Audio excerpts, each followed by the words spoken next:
Okay, screen visible है, start करें। Yes, sir. All right.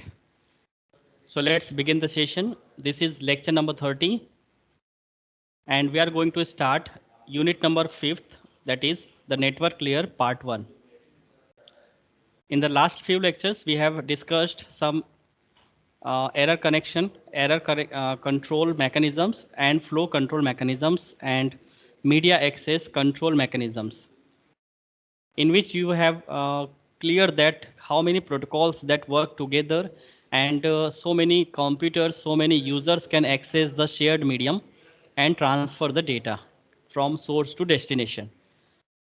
Now this is the unit number 5, and we will discuss very important protocol, that is IP protocol, internet protocol, which is resides on network layer.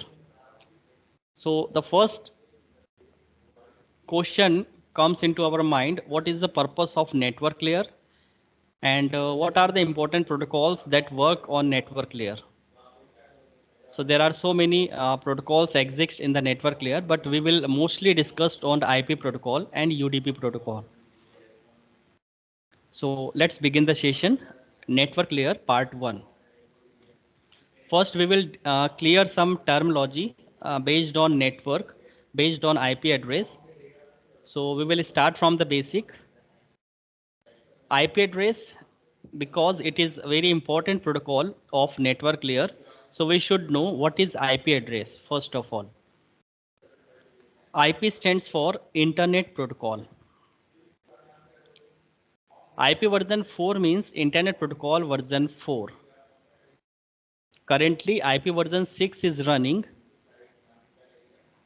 Purpose of IP, why we need to use IP, why we need to provide IP address to our machine? To communicate with any computer exist in the network. So that is the purpose of IP address. If we not allocate IP address to our PC, our computer is not be the part of network, and it is not able to transfer any data from source to destination. Our computer is not able to browsing the internet, right? So there are so many issues if we are not allocating IP address to our PC. It becomes just personal PC. We can do our task with our computer, with our laptops, but we cannot share anything. So that is the purpose of IP address, just to communicate with any computer exists in network. Now the size of IP version 4, that is 32-bit long. So these are some key points which you have to clear. Maybe in 1 marks question, GTU ask sometimes IP stands for what, and what is the purpose of IP address, what is the size of IP version 4, what is the size of IP version 6, and so on. Now let's understand the next way of representation. Suppose we want to write IP address, how many ways we have given in the network layer? So there are 2 ways to represent IP addresses.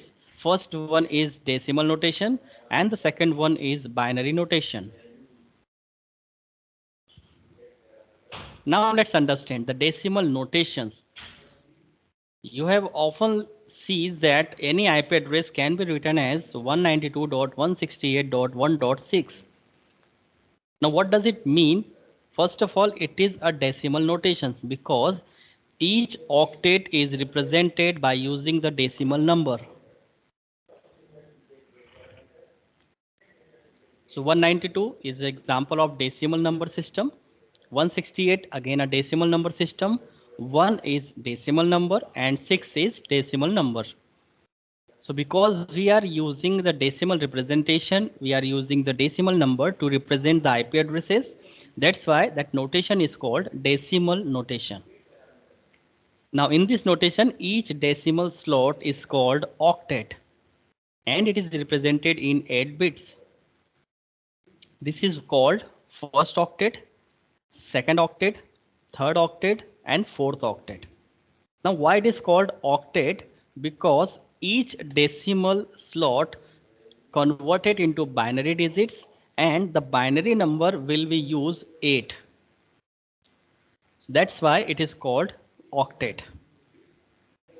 So each and every decimal slot can be represented in 8 binary bit of sequence, and 8 binary bits combinedly called as octet.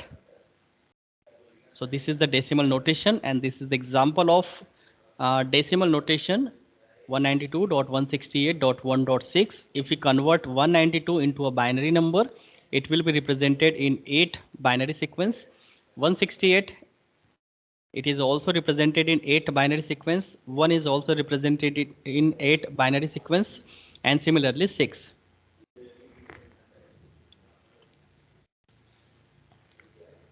Second one is binary notation. This is again the another way to represent the IP address. If we calculate each decimal slot in a binary, then we got to know binary representation. Like if we convert 192 to the binary, then we got 1100 and 4 times 0.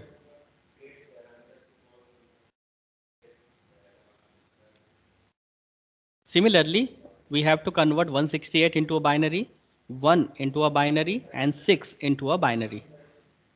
So if we convert all the decimal one by one into a binary number, then we got a number of binary sequences over there.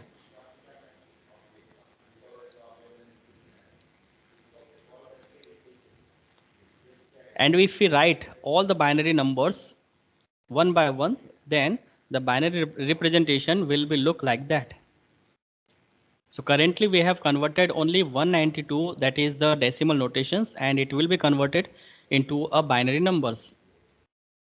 So similarly, here we have to write 168 into the binary number. Here we have to write the binary number of 1.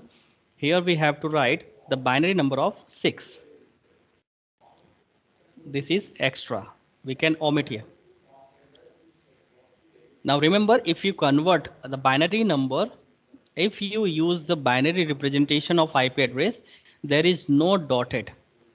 Like here you can see all the decimal slot can be separated by dot symbol.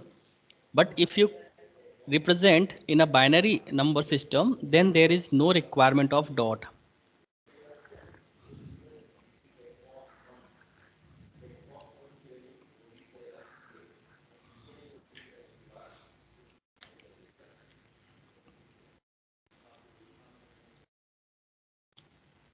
So this is the second way. First one is decimal notation. Second is binary notation. This is the example of representing IP addresses into a decimal notation, and this is the example of representation of IP address in binary notation.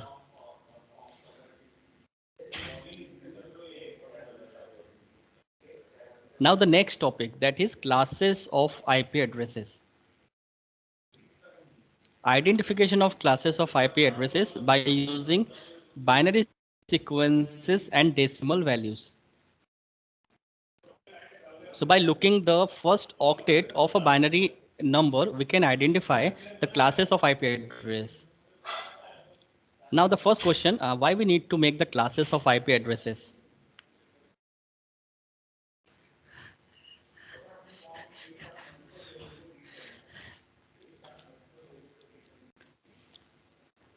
So classes of IP address की requirement क्यों थी? Because if we calculate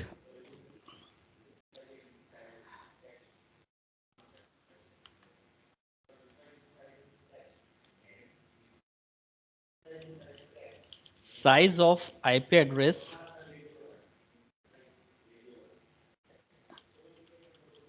according to IP version 4 is 32 bit.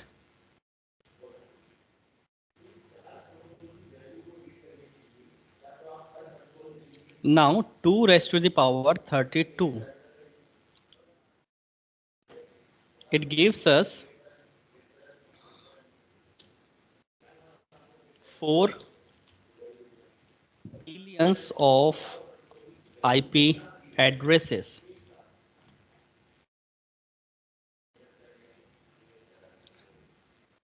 Here we are going to discuss why we need to why we need to design classes of IP addresses.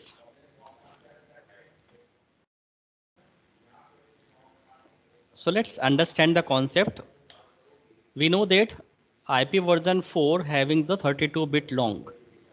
The length of IP version 4 is 32 bits. If we calculate 2 raised to the power 32, it gives us total number of IP addresses available in IP version 4. So if we calculate around about 4 billions, more than 4 billions of IP addresses we have available. But nowadays, each and every devices required IP addresses, whether it is home appliances or gadgets or digital devices, each and every devices required a unique number. So the 4 billions of IP address are full. It is not used yet, right? So devices are more and the IP addresses is less. But nowadays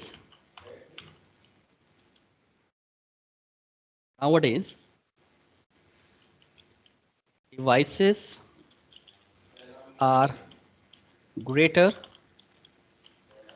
or we can say increases. Devices are increases, but IP is not. सो कहीं ना कहीं IP address की requirement पड़ गई, क्योंकि इतनी सारी devices network में अवेलेबल हो चुकी है, मार्केट में अवेलेबल हो चुकी है। कुछ नेटवर्क डिवाइसेस अवेलेबल है, कुछ पर्सनल डिवाइसेस अवेलेबल है, कुछ होम अप्लायंसेस अवेलेबल है, स्मार्टफोन्स अवेलेबल है। तो ऐसी बहुत सारी डिवाइसेस मार्केट में अवेलेबल है जिनको ऑपरेट करने के लिए यूनिक आईपी है। 4 बिलियन से को एक्सीड कर गए हैं टोटल नंबर ऑफ डिवाइसेस, इसलिए आईपी वर्जन 6 की रिक्वायरमेंट पड़ने लगी, राइट। सो यदि हम इसकी बात करें कि हमें क्लासेस बनाना क्यों ज़रूरी है, तो आप इससे ये समझ सकते हैं कि अगर 4 बिलियन आईपी एड्रेसेस अवेलेबल है और अगर हम केवल एक ही नेटवर्क बनाते हैं जिसके अंदर 4 बिलियन आईपी एड्रेसेस हो या 4 बिलियन कंप्यूटर सिस्टम हो, तो आप सोच सकते हैं कि कितना बड़ा नेटवर्क तैयार हो सकता है। और अगर इतना बड़ा हम नेटवर्क बनाते हैं तो उसको मैनेज करने की जो रिक्वायरमेंट है, उसको मैनेज करने के लिए जो रिसोर्सेज चाहिए, वो कितने सारे हमें रिसोर्सेज की रिक्वायरमेंट पड़ने लगेगी, कितने सारे एक्सपर्ट की रिक्वायरमेंट पड़ेगी। तो ये पॉसिबल नहीं है कि 4 बिलियंस कंप्यूटर सिस्टम को मिलाकर हम कोई एक नेटवर्क बना दें, राइट। इतना बड़ा नेटवर्क बनाना भी टफ है और इतने बड़े नेटवर्क को मैनेज करना भी टफ है। उसके अंदर कुछ ट्रबल शूटिंग आती है तो उसको आइडेंटिफाई करना भी बहुत टफ है। तो इसको आप एक सिंपल एग्जांपल भी ले सकते हैं कि यूनिवर्सिटी में क्यों क्लासेस डिज़ाइन की जाती है, सारे बच्चों को एक साथ एक कोर्स में क्यों नहीं रखा जाता। यदि 1000 स्टूडेंट है तो सभी को हम एक क्लास में नहीं रख सकते। सो हम उसके लिए डिपार्टमेंट बना देते हैं, अलग अलग कोर्सेज बना देते हैं, और एक कोर्स के अंदर हम एक इंटेक रख देते हैं कि यहाँ पे 120 स्टूडेंट हो सकते हैं, यहाँ पे 240 स्टूडेंट्स हो सकते हैं, यहाँ 60 स्टूडेंट्स हो सकते हैं। तो अलग अलग कोर्स में अलग अलग हम इंटेक रख देते हैं, उस बेस पे वहाँ पे क्लासेस बननी स्टार्ट होती है।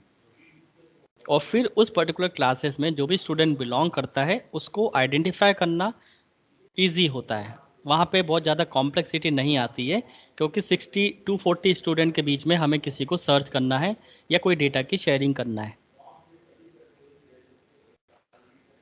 सो इसलिए क्लासेस बनाना ज़रूरी था, क्योंकि हमारे पास 4 billions of IP addresses available थे। तो यहाँ पे जो क्लासेस का स्ट्रक्चर है, first byte, second byte, third byte and fourth byte, हमारे पास टोटल ए से लेके ई तक की क्लासेस अवेलेबल है आईपी एड्रेस में। Class A, class B, class C, class D, class E. Binary representation भी हो सकता है और डेसिमल रिप्रेजेंटेशन भी हो सकता है। As we have already discuss कि हम किसी भी आईपी एड्रेस को दो तरह से रिप्रेजेंट कर सकते हैं, बाइनरी में और डेसिमल में।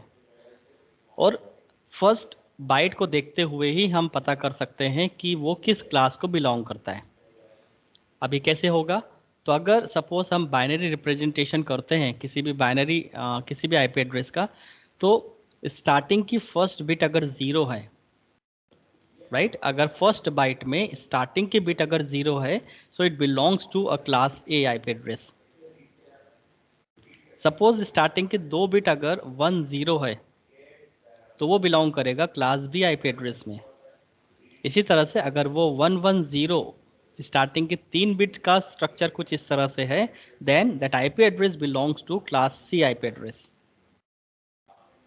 अगर 4 बिट 110 इस तरह से फर्स्ट बाइट की है, तो वो क्लास डी को रिप्रेजेंट करेगा, और अगर 4 टाइम 1 अवेलेबल है, then it belongs to class E IP address.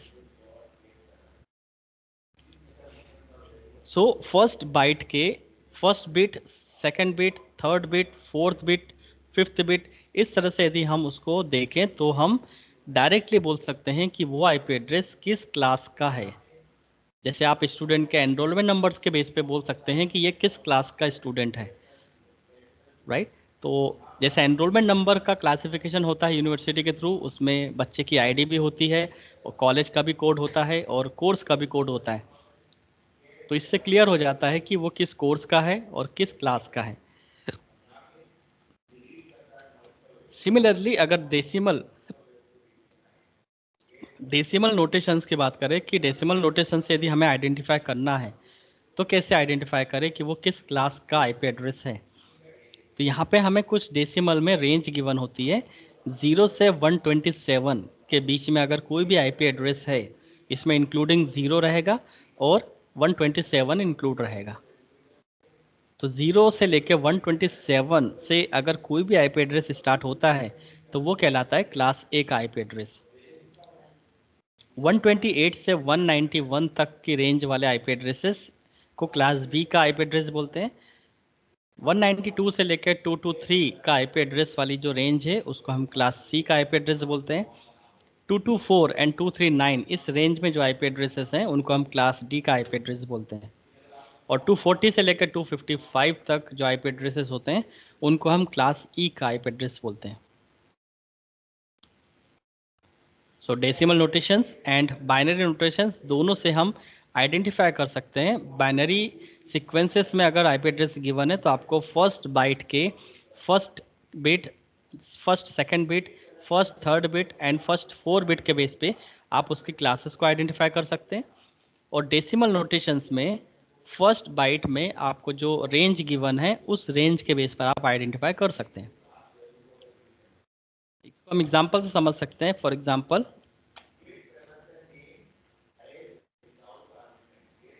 अगर मैं कोई भी आईपी एड्रेस लिखता हूं, लेट सपोज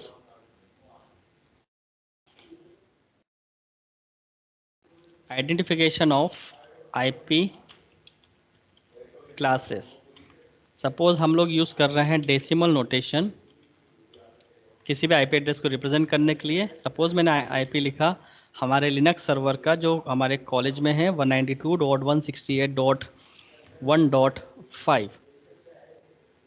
यदि हम इसका क्लास का पता लगाएं, तो हम कैसे पता कर सकते हैं ये किस क्लास का आईपी एड्रेस है।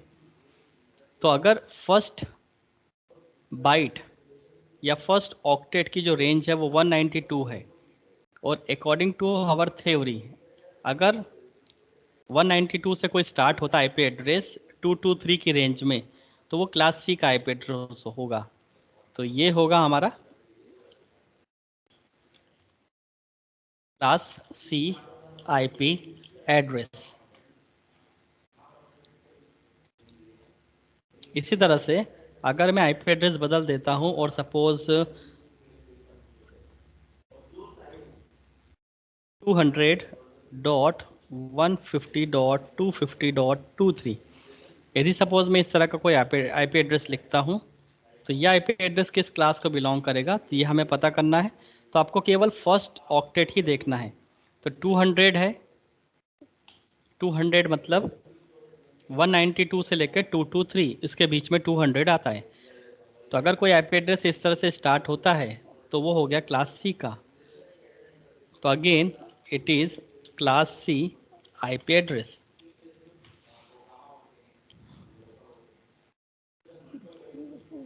आई होप आपको क्लियर हुआ होगा कि आईपी एड्रेस में फर्स्ट ऑक्टेट को देखकर हम पता कर सकते हैं कि वो किस क्लास को बिलोंग करता है।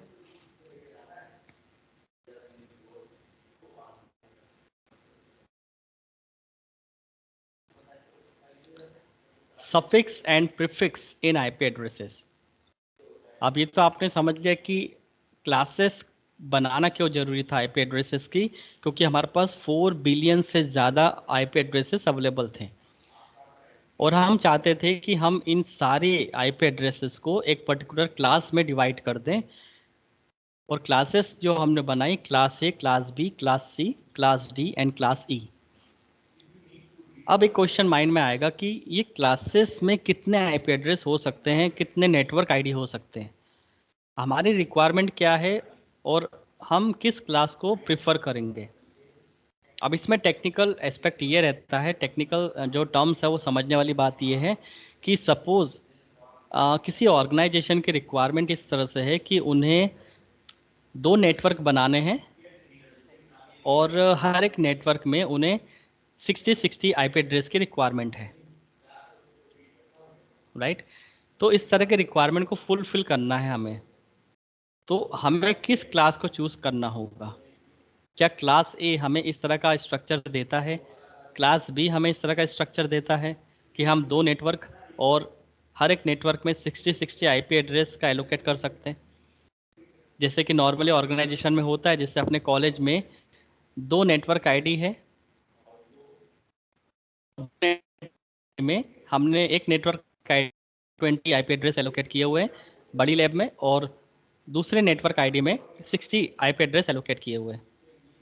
ऐसा हो सकता है कि कोई यूनिवर्सिटी में कोर्स वाइज कुछ लेबोरेटरीज हैं, कंप्यूटर की लैब्स हैं, उस हिसाब से उनके पास टोटल 15 नेटवर्क आईडीज़ हैं, एक नेटवर्क आईडी में कुछ पीसीज हैं। तो इस तरह से ऑर्गेनाइजेशन की रिक्वायरमेंट हो सकती है कि उसको कितने नेटवर्क बनाने हैं और हर एक नेटवर्क में कितने पीसी कितने कंप्यूटर सिस्टम रखने हैं, उनको आईपी एड्रेस एलोकेट करवाने हैं। तो इस बेस पर हम क्लासेस को चूज़ करते हैं कि हमें कौन सी क्लास चूज़ करनी चाहिए। तो इसके लिए हमें पहले ये समझ में आना चाहिए कि किस क्लास में कितने होस्ट और कितने नेटवर्क आईडीज़ हो सकते हैं। ऐसा भी नहीं करना है कि हमारी रिक्वायरमेंट बहुत छोटी सी है और हमने एक ऐसी क्लास यूज़ कर ली है जिसमें बहुत सारे नेटवर्क आईडीज़ हैं और बहुत सारे होस्ट कंप्यूटर्स हैं, राइट। तो हमें अपनी एलोकेशन जो हमारी रिक्वायरमेंट है उस बेस पर हमें क्लास को चूज़ करना चाहिए, ताकि नेटवर्क आईडी भी वेस्ट ना हो और होस्ट एड्रेस भी वेस्ट ना हो, मतलब आईपी एड्रेस भी वेस्ट ना हो। सो इसके हिसाब से सफिक्स और प्रीफिक्स का कॉन्सेप्ट आता है कि एक आईपी एड्रेस में 2 चीज़ें होती हैं, सफिक्स एंड प्रीफिक्स। अब हम समझते हैं क्या होते हैं सफिक्स, उससे क्या इन्फॉर्मेशन मिलती है, और प्रीफिक्स क्या होते हैं, उनसे हमें क्या इन्फॉर्मेशन मिलती है। We know that there are 5 classes of IP addresses. Prefix is referred to as a network part. Prefix हमेशा नेटवर्क पार्ट को रिप्रेजेंट करता है और सफिक्स हमेशा होस्ट पार्ट को रेफर करता है। इसका मतलब यह हुआ कि प्रीफिक्स की बिट डिसाइड करेगी टोटल कितने नेटवर्क बनने वाले हैं और सफिक्स की बिट डिसाइड करेगी टोटल कितने होस्ट होने वाले हैं। जैसे मैंने आपको बताया कि आपको 2 नेटवर्क आईडी चाहिए क्योंकि आपके पास 2 डिपार्टमेंट है, एमबीए एमसीए। तो एक लैब एमबीए के लिए बनेगी, एक लैब एमसी के लिए बनेगी, ये आपकी रिक्वायरमेंट है। तो आपको केवल 2 120 सपोज एमसी की लैब में 120 कंप्यूटर सिस्टम है, उनको हमें करने हैं, और एमसी की लैब में भी 120 कंप्यूटर है, हमें 120 आईपी एड्रेसेस एलोकेट करने। तो हमें कितने बिट का नेटवर्क, हमें प्रीफिक्स बिट कितनी चूज़ करनी चाहिए जिससे कि हमें 2 नेटवर्क आईडी बन जाए या मिल जाए, अवेलेबल हो जाए, और हमें सफिक्स बिट कौन सी यूज़ करनी चाहिए जिससे हमारे पास टोटल 120 मतलब 240 आईपी एड्रेसेस अवेलेबल हो जाए। तो इस तरह के कैलकुलेशन जो नेटवर्क एडमिनिस्ट्रेटर करते हैं उनके लिए सफिक्स और प्रीफिक्स बिट का यूज़ करना बहुत इंपॉर्टेंट होता है। तो समझते हैं क्या होता है। यदि हम क्लास ए की बात करें तो क्लास ए में टोटल जो रेंज है आईपी एड्रेस की 0 से लेकर 31। मैंने आपको बताया कि जो आईपी एड्रेस की रेंज है वो है 32 bit. Now starting first octet में से अगर पहली बिट आइडेंटिफिकेशन के लिए यदि हम छोड़ दें, क्योंकि वो पहली बिट डिसाइड करती है कि वो क्लास ए का आईपी एड्रेस है, तो बाकी बची हमारे पास टोटल 7 बिट। राइट, मैं फर्स्ट ऑक्टेट की बात कर रहा हूँ। 24 से लेकर 31 तक जो फर्स्ट ऑक्टेट है वो 8 बिट का है, और उसमें से अगर हम पहली बिट को छोड़ दें तो हमारे पास टोटल 7 बिट बचती है। तो क्लास ए में किसी भी नेटवर्क पार्ट को डिसाइड करने के लिए टोटल 7 बिट रिप्रेजेंट होती है। 7 बिट का यहाँ पे मतलब होता है 2 की पावर 7। इसको हम यदि और अच्छे से एलिब्रेट करें कि यदि क्लास ए में प्रीफिक्स बिट, अगर हमारे पास टोटल प्रीफिक्स बिट 7 है तो total number of network IDs जो हमारे पास होगी वो कितनी होगी, आप यहाँ से कैलकुलेट कर सकते हैं। That is 2 raised to the power 7।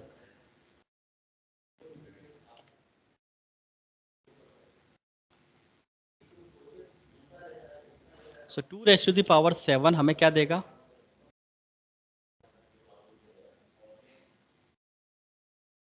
Total 128 network IDs. तो अगर आपकी रिक्वायरमेंट है कि आपको 128 नेटवर्क बनाने हैं तो आप क्लास ए को चूज़ कर सकते हैं।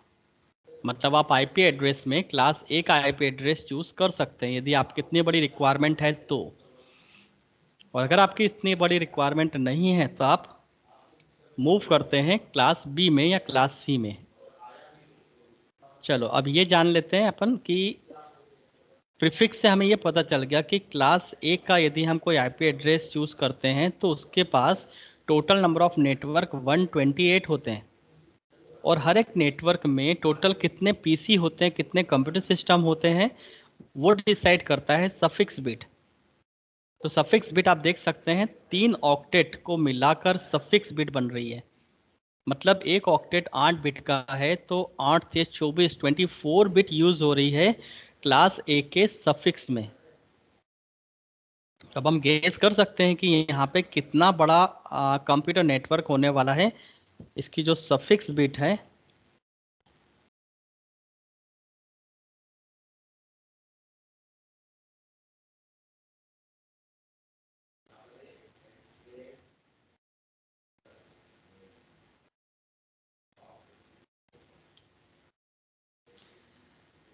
तो सफिक्स बिट यहाँ पर है 24। 24 का मतलब हुआ 2 raised to the power 24।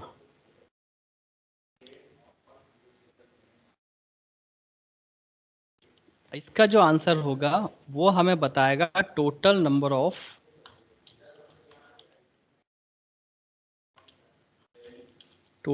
Of host या total number of IP addresses. तो इसी से आपको अंदाज लग जाएगा कि 2 की पावर 24 मतलब कितना बड़ा नेटवर्क यहाँ पे तैयार हो सकता है। राइट, जिसमें करोड़ों कंप्यूटर, अरबों कंप्यूटर एक नेटवर्क में हो सकते हैं जो क्लास ए में हैं। सो इसलिए अब हम कभी भी क्लास ए का आईपी एड्रेस चूज़ नहीं करते हैं। हमेशा हमारे जो आईपी एड्रेस की जो नोटेशंस होती है वो 192 से रिलेटेड ही होती है, या क्लास सी से बिलोंग करने वाला कोई भी आईपी एड्रेस हो सकता है। तो क्लास ए का हम इसलिए चूज़ नहीं करते हैं क्योंकि इसके पास रिक्वायरमेंट बहुत बड़ी है। अगर हम ये चूज़ करते हैं तो बहुत सारे आईपी एड्रेस और बहुत सारे नेटवर्क आईडीज़ वेस्ट हो जाएंगे। सो ये वेस्टिंग से बचाने के लिए हम क्लास ए को चूज़ नहीं करते। राइट, इसी तरह से अब हम क्लास बी को कैलकुलेट करते हैं। क्लास बी में टोटल 16 बिट रिप्रेजेंट होती है सफिक्स के जैसे, और टोटल 14 बिट यूज होती है प्रीफिक्स के जैसे। तो क्लास बी में टोटल 2 की पावर 14, जिसका जो भी आंसर होगा उतने नेटवर्क आईडीज बन सकते हैं, और उन नेटवर्क आईडीज में टोटल कंप्यूटर 65,000 के आसपास हो सकते हैं, क्योंकि यहाँ पे टोटल 16 बिट है। 2 की पावर 16 करेंगे तो 65,000 नियर अबाउट आंसर आएगा। तो क्लास बी में इस तरह से इनका रिप्रेजेंटेशन होता है, और स्टार्टिंग की 2 बिट्स आइडेंटिफिकेशन के लिए होती है कि वो क्लास बी का है, तो उसको हमें एक्सेप्ट करना पड़ता है, एक्सक्लूड करना पड़ता है, और 16 में से 2 बिट माइनस करके हमारे पास 14 बिट बचती है। 2 की पावर 14 करें तो हमें पता चलेगा कि टोटल नेटवर्क आईडीज कितनी होगी। सिमिलरली क्लास सी की अगर बात करें तो क्लास सी में केवल एक ऑक्टेट यूज होता है सफिक्स के लिए, और 3 ऑक्टेट यूज होते हैं प्रीफिक्स के लिए।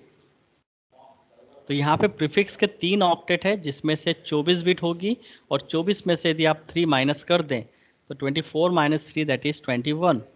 2 रेस्ट टू द पावर 21 अगर आप करते हैं तो पता चल जाएगा कि टोटल नेटवर्क आईडी कितनी है। और सफिक्स में टोटल 8 बिट है, दैट इज 2 की पावर 8। तो इसका जो आंसर होगा कि 256 के आसपास आप आईपी एड्रेसेस एलोकेट कर सकते हैं। तो 256 जो कि 0 से लेकर 255 तक होगा, तो आप इस तरह की आईपी एड्रेस की रेंज दे सकते हैं।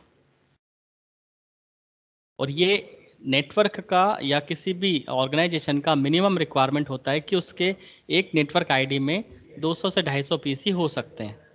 इससे ज़्यादा बड़ा नेटवर्क वो नहीं बनाता, इसीलिए यही रीज़न है कि ज़्यादातर जो आईपी एड्रेसेस हैं वो क्लास सी के होते हैं, कि हमें नेटवर्क मैक्सिमम नेटवर्क बनाने की परमिशन मिले, बट हर एक नेटवर्क में मैक्सिमम 256 पीसी हम रख सकते हैं, और उनका आईपी एड्रेस 0 से लेकर 255 तक हो सकता है।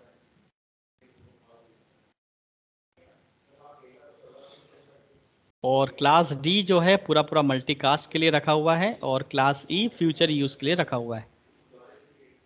तो mainly class A, class B, class C, इन तीनों का कैलकुलेशन आपको आना चाहिए कि किस क्लास में कितने नेटवर्क आईडीज और कितने होस्ट हो सकते हैं।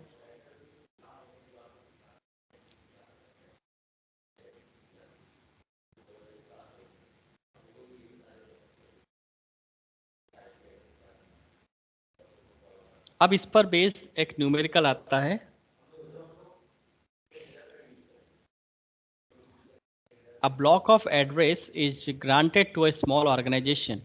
एक छोटी सी ऑर्गेनाइजेशन है, उसको कुछ ब्लॉक ऑफ एड्रेसेस गिवन है।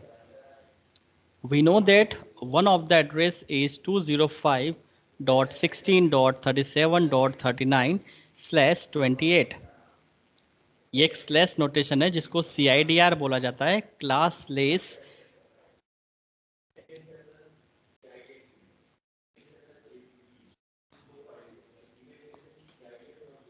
CIDR notation. अगर कोई आईपी एड्रेस इस तरह से मेंशन है, सपोज 6/28, तो इसको हम कहते हैं CIDR नोटेशन, जिसका मीनिंग होता है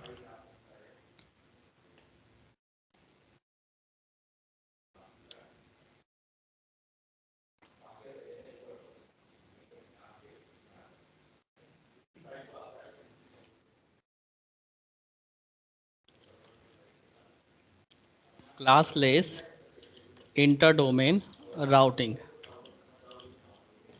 इस नोटेशन से भी हम मैक्सिमम आईपी एड्रेस की वेस्टिंग को बचा सकते हैं।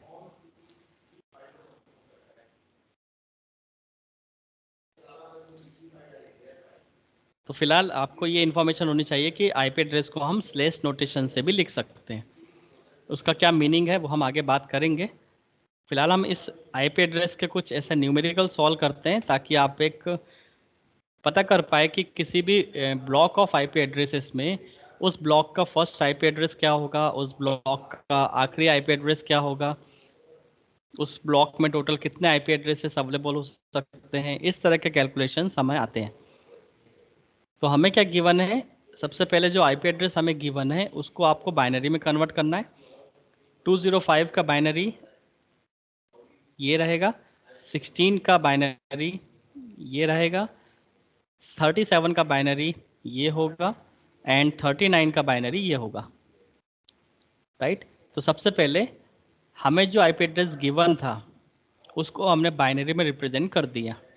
और बाइनरी में कैसे करना है, तो आप 2 से डिवाइड करके बाइनरी को कलेक्ट कर सकते हैं और बॉटम टू टॉप आप उसको अरेंज कर दो।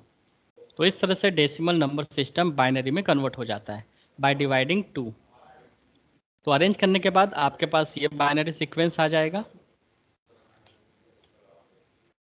आईपी वर्जन 4 है तो इसका टोटल जो लेंथ होती है वो 32 होती है, और 32 में से यदि आप इसका CID या नोटेशन सब्ट्रैक्ट कर देते हैं 32 माइनस 28 तो हमारे पास आंसर होता है 4।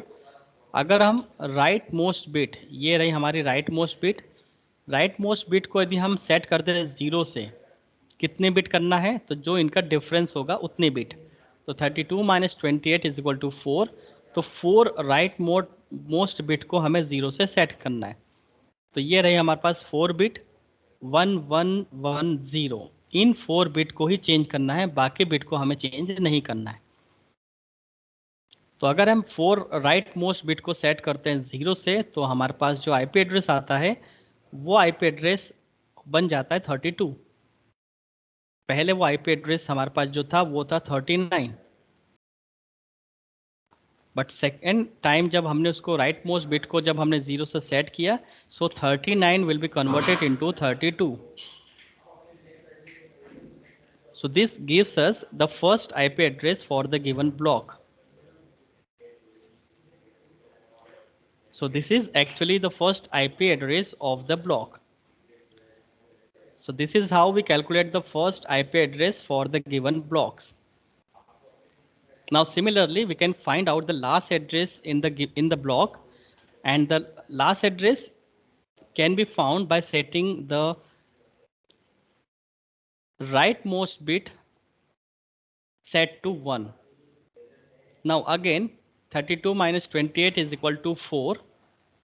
Now we have to set the rightmost bit to 1. So if we set 4 rightmost bits to 1, it gives us another IP addresses, that is 47. So it indicates the last IP address if we set the rightmost bit to set 1, and if we want to find out the first IP address for the block, we have to set rightmost bit to 0. And how much bit we have to set, this will be calculated like that, 32 minus 28. Now the third question, how many addresses in the block? So we will have the last address of the block 205.16.37.47. We have 32 minus 28, that is 4. If we calculate 2 raised to the power 4, it gives us 16. So we have total number of IP addresses in the block 16. So what we have calculated, we can obtain first IP address for given block by setting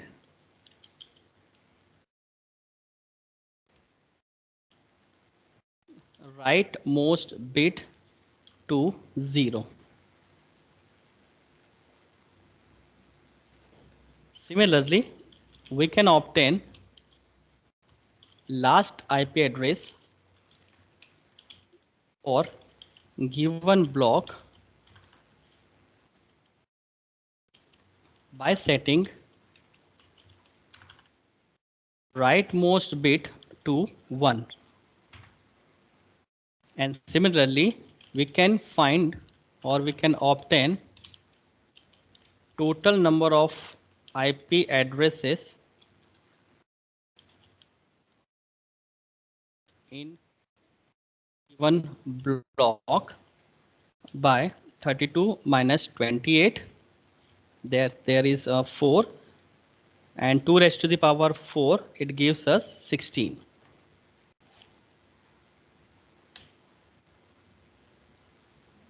So this is the logic part. Suppose we have given IP address for a organization and ask 3 questions. Tell me the first IP address for the given block. Tell me the last IP address for the block, and how many IP addresses are there. So we have to calculate in this way. But remember, the CIDR notations plays a very important role. If it is 28, then it is right. Suppose there is another notations, for example 202.52.32.10 slash suppose 26. Again you have to do like this: 32 minus 26, right? So you have to set right most bit in this way.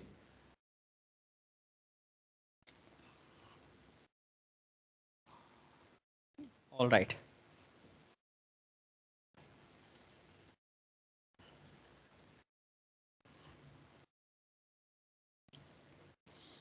Right. So this is all about today's lecture contents. What we have explained today. Let's brief. We have started with the IP address, its full form, IP version 4, purpose of IP addresses, size of IP version 4, representation of IP addresses, binary and decimal. We have taken one example of decimal and binary notations. Then we have discussed classes of IP addresses, why we need to design the classes of IP addresses, because we have a 4 billion plus IP addresses and we cannot design such kind of network. It is a huge network which is very tough in maintenance. So somehow we have to divide the entire IP addresses into a classes. So the troubleshooting will be easy and we can find easily IP addresses. We can transfer data from one IP to another IP. That could be easy. Classes, class A, B, C, D, E, we have defined total 5 classes. IP address representation in binary notation and decimal notation. How to identify IP addresses classes by looking the first byte. And suppose if we represent in the decimal notations, then how we can find the IP addresses classes. Then we have discussed some suffix and prefix notations. In that we have to find out how many number of network IDs are there and how many hosts are there. So depending upon the requirement, we can go for the classes. Then we have solve our numericals. Suppose we have given IP addresses with CIDR notations and we have to calculate the first IP address for the organization, last IP address for the organization, and the total number of IP addresses in the organization. In the next lecture, we will understand the concept of CIDR. What is the class less and class full? We will compare with class full IP addresses and understand class less IP addresses, CIDR. Then we'll start routing. So thank you so much.